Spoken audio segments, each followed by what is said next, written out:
Hello guys, I am টু S Mondal. আমার নতুন চ্যালেঞ্জ, নতুন ভিডিও নিয়ে চলে এসেছি আপনাদের কাছে। আমার অট্টহাস সতীঘাট নাম তো সবাই শুনেছ। এখানে মা দুর্গার ঠোঁট পড়েছিল। আজকে তার কলসিক অমাবস্যা উপলক্ষে কিছু আয়োজন করা হয়েছে। বহু দূর থেকে মানুষজন এসেছে দেবী পুজো দেওয়ার জন্য। দেখেন, এখানে হরিনাম হয়। এটা হলো নাগ মন্দির। নাগ মন্দিরে সব হরিনাম হয়। তো অনেক লোক আসে হরিনাম গাওয়ায়। আপনারা দেখতে থাকুন, আগে নিয়ে যাওয়ার চেষ্টা করছি। এটাই হলো আমাদের শিব মন্দির,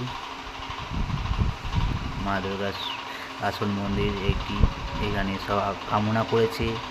এর মন্দিরে কাজ চলছে এখনও। এর কামনা করেছে।